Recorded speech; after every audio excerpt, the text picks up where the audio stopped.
Bismillahirrahmanirrahim. Assalamualaikum warahmatullahi wabarakatuh. Saudara, dengan saya lagi Edi Mulyadi dari Forum News Network. Saudara, gimana kabar? Sehat ya? Penting lah. Yang paling utama itu sehat. Tentu banget sehat. Kalau kita banyak duit, berjibun-jibun bermiliar bertriliun, kalau kita sakit juga buat apa kan gitu kan? Nah, ngomong-ngomong soal sehat ini, kita di tengah suasana pandemi ini itu betul-betul loh mesti jaga 3M ya. Memakai masker, mencuci tangan, menjaga jarak. Oke. Soal menjaga jarak ini ah udahlah, kita nanti dulu ngomong soal menjaga jarak dulu ya. Tapi ini ada berita yang ditulis judulnya seru, Bos. Teriak Jokowi 3 periode, warga korban banjir dihadiahi jaket oleh Jokowi. Teng teng teng teng teng teng teng. Ya, oke. Saya bacain aja beritanya begini. Seorang pemuda dari desa Sandosi, kecamatan Witama, Kabupaten Flores Timur, mendapatkan hadiah jaket yang dipakai Presiden Joko Widodo pada saat meninjau lokasi banjir bandang di Kampung Lama Nele, Desa Nele, Lamadike, Kecamatan Ile Boleng, Kabupaten Flores Timur pada Jumat 9 April. Pemuda yang diketahui bernama Jackson Boleng dihadiahi jaket berwarna coklat muda milik orang nomor 1 di Indonesia itu lantaran dirinya secara spontanitas berteriak lanjutkan 3 periode saat Presiden Jokowi dan rombongan melintas di hadapannya untuk meninjau lokasi banjir bandang di Kampung Lama Nele. Gimana saudara? Lanjutkan 3 periode. Dapat hadiah jaket yang sedang dipakai. Mendengar teriakan itu, Jokowi kemudian memanggil Jackson dan sempat berbincang dengan pemuda yang mengaku pengangguran itu. Setelah beberapa saat berbincang, Jokowi kemudian membuka jaket yang dipakai pada saat itu dan langsung memberikannya kepada Jackson.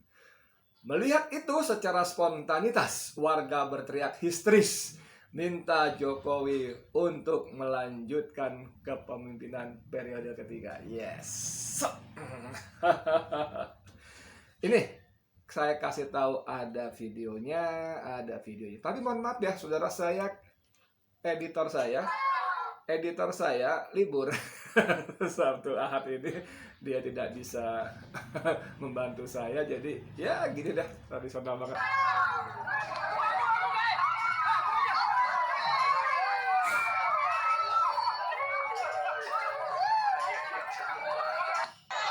Wah, itu buka jaketnya tuh ya.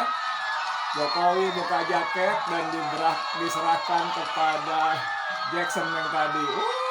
Histeris sekali. Histeris sekali, saudara. Histeris sekali. Iya. Jokowi pun pergi meninggalkan Jackson yang termangu-mangu karena gembira luar biasa dapat hadiah jaket dari orang nomor 1 Indonesia. Wow, dahsyat. Oke. Saudara, ini cerita menjadi sangat bagus ketika kita mencoba mengaitkan ketika sejumlah wacana Jokowi 3 periode digulirkan oleh elit politik kita, oleh Puan Maharani, oleh ya elit politik kita lah. Aduh, luar biasa sekali. Apa kata Jokowi? Orang-orang yang mengusulkan untuk Jokowi 3 periode telah melakukan 3 hal. 1, menampar mukanya. 2, mencari muka. 3, menjerumuskan dia. Ya, ya masih kan beritanya.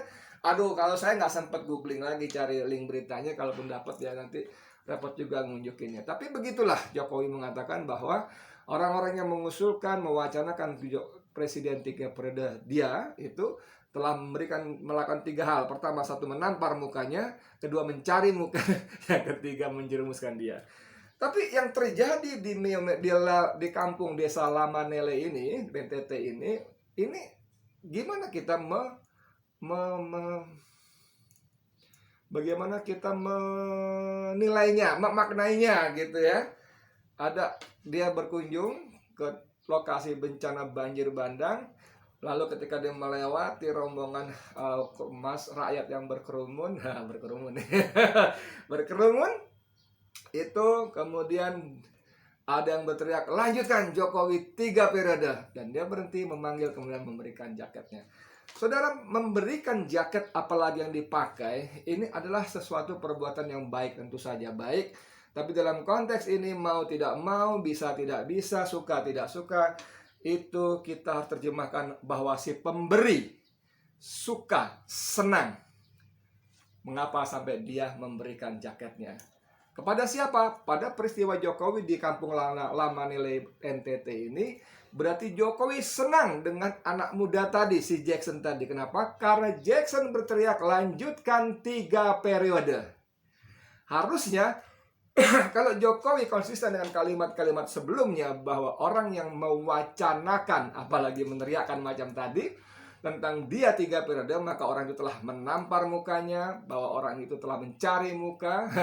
Yang ketiga, orang itu sedang menjerumuskan dia. Tentu tiga-tiganya sangat tidak disukai oleh manusia yang normal. Yang normal ya. Mana ada orang yang suka ditampar mukanya? Mana ada orang yang suka terhadap orang yang mencari muka? Dasar penjilat loh, kan begitu kita bilang. Mana ada orang yang mau dijerumuskan? Tidak suka, marah pasti. Tapi ketika ada anak muda meneriakkan lanjutkan Jokowi 3 periode, Jokowi memberikan jaket yang sedang dipakainya. Artinya secara normal, fitrah manusiawi, Jokowi suka dengan anak muda itu yang berteriak 3 periode, lanjutkan. Nah, saudara, saya tidak paham betul dengan apa yang disebut psikologi ya, ilmu jiwa.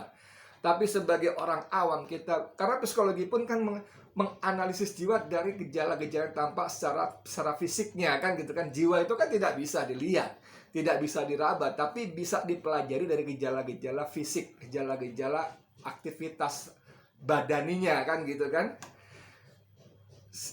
Jadi gimana?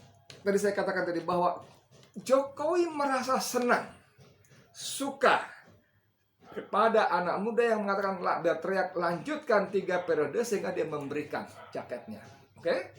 Nah, ini sekali lagi saudara, ini menunjukkan betapa inkonsistensinya bahasa Indonesia tidak konsistennya Presiden Joko Widodo terhadap ucapannya. Betapa tidak bersesuaiannya antara ucapan dan tindakannya. Orang yang mewacanakan Jokowi 3 periode adalah menampar muka saya, mencari muka, menjerumuskan saya. Dalam pidato.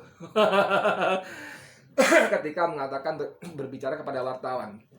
Tapi saya ingin mengatakan lagi bahwa mungkin di alam bawah sadar ya, Jokowi bertindak spontan. Tidak by design. Tidak by design, spontan. Spontan di alam bawah sadarnya dia suka terhadap anak muda ini, kemudian dia melepaskan jaketnya. Ini adalah fakta yang nyata. Ini adalah kebenaran yang tak terbantahkan. Bagaimana sebetulnya dalam hati dia, dalam alam bawah sadarnya, dia ingin saudara, mau untuk 3 periode. Anda masih ingat ketika dia maju, diisukan maju untuk jadi presiden? Pada saat itu dia baru menjadi gubernur DKI. Copras capres, kan ditanya wartawan, Pak Gubernur, apa betul mau mencapres menjadi capres? Copras capres, orang mikir. Itu berulang-ulang ketika wartawan nanya copras capres, orang mikir, kan begitu. Bisa jadi pengulangan itu adalah by design. Mungkin itu nasihat, saran-saran dari tim medianya, tim opini, pembentuk opini, copras capres tidak berminat dan seterusnya. Tapi terus dia maju. Jadi ini peristiwa yang tak terbantahkan, saudara. Jangan udahlah, kalau penguasa punya maka dengan segala cara dia bisa lakukan. Cari celah ini, celah itu, segala macam. Termasuk karena sandungan utamanya adalah konstitusi. Ingat, konstitusi kita sampai hari ini, sampai detik ini. Bang Edi Channel bicara hari ini, konstitusi kita, undang-undang dasar kita masih mengatakan presiden bisa dipilih maksimal 2 periode. Tapi bukan mustahil bahwa konstitusi bisa diubah oleh parlemen, oleh MPR yang anggotanya sebagian juga anggota DPR, yang MPR-nya kita tahu seperti apa, DPR apalagi sudah terkooptasi seperti itu. Perubahan undang-undang dasar untuk khusus pasal-pasal seperti ini bukan hal yang mustahil, betul nggak? Capres, orang mikir 3 periode orang ini menampar muka saya. Mencari muka dan menjerumuskan saya. Tapi di NTT, di kampung lama Nele, dia memberikan hadiah hadiah jaket yang dipakai kepada anak muda yang disukainya karena berteriak. Yuk, lanjutkan 3 periode. Saudara sekalian, ada dua hal yang kita bisa lihat dari video tadi. Pertama, dia memberikan jaketnya. Tapi coba perhatikan tadi, itu manusia berkerumun sangat banyak. Tidak berlebihan kalau dikatakan terjadi lautan manusia. Tadi di awal depan saya udah singgung soal prokes.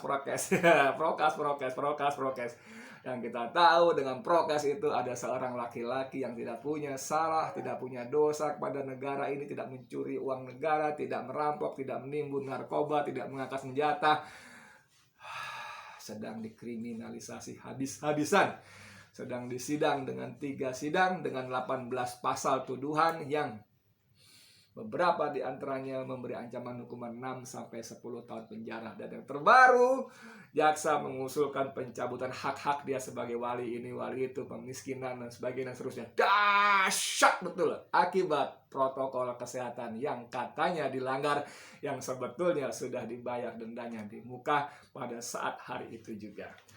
Masih soal kerumunan, saudara, ada video lagi. Assalamualaikum warahmatullahi wabarakatuh. Salam sejahtera untuk kita semua. Saya minta maaf sebelumnya karena mengganggu kegiatan hajatan malam ini. Saya Kapolsek Baduy datang langsung kemari untuk turun mengecek terkait dengan adanya informasi pesta yang dilakukan di camp DSP. Hasil dari pengecekan kami benar, dan dalam pengecekan kami ini tidak terponis standar protokol kesehatan. Benar pakai masker, tapi hadirin yang undangan yang hadir di malam ini melebihi dari 100 atau 200 orang.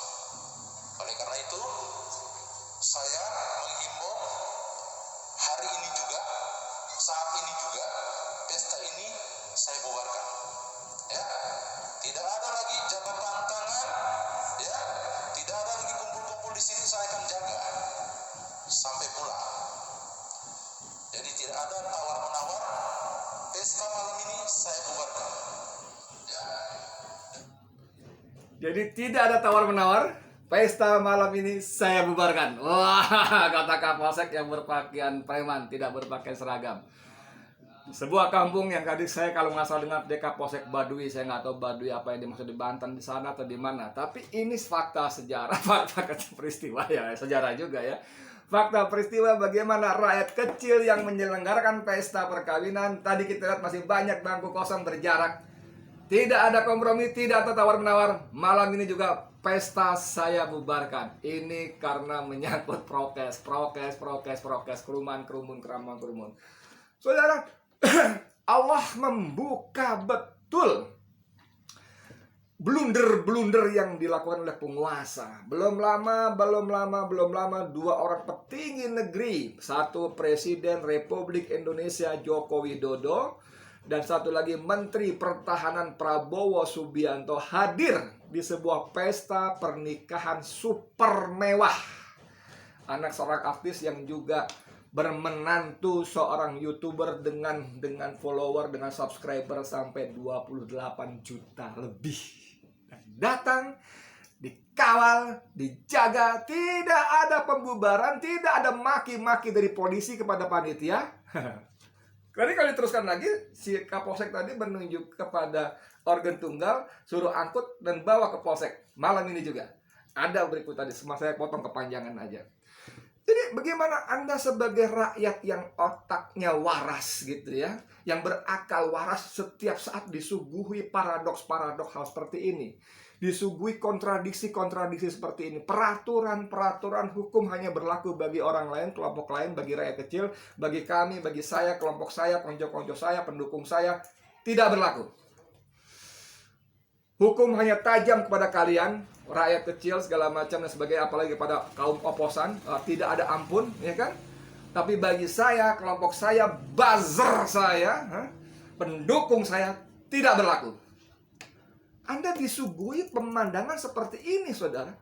Hampir setiap saat Allah bukakan bagaimana blunder-blunder ketidakkonsistenan penguasa negeri ini terhadap peraturan yang mereka buat sendiri, yang mereka seenaknya jungkir balikan untuk kepentingan mereka sendiri. Ayat kecil, bos, pesta dibubarkan, bos, dengan dalih yang hadir 100-200 orang. Padahal bangku-bangku tadi kosong banyak tadi dilihat. Bangku-bangku tadi banyak kosong dan dalih, iya sih memang memakai masker, tapi ya kan gitu. Gila. Maksud saya polisi-polisi yang di lapangan tuh gimana ya? Memang sih kalian benar-benar hanya melaksanakan tugas dari atasan, dari pimpinan.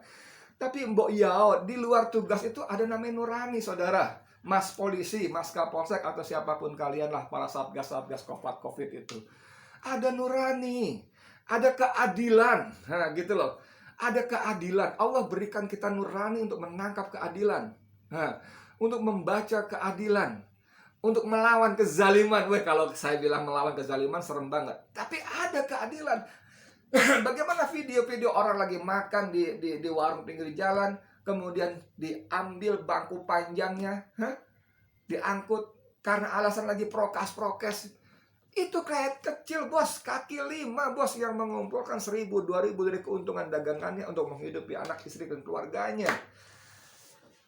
Dan para penegak COVID di lapangan tidak peduli, yang penting peraturan. Masya Allah. Bos, saya kasih tahu, di atas peraturan itu ada keadilan. Peraturan itu dibuat untuk menjunjung keadilan. Bagaimana mungkin Anda bisa tega membubarkan kerumunan pesta, mengangkat bangku untuk orang makan di sebuah warung kaki 5 hanya demi katanya peraturan-peraturan, sementara dengan mata Anda tahu sendiri bagaimana penguasa dengan seenaknya melanggar protokol kesehatan. Tadi di Mumere tadi manusia lautan manusia, saudara.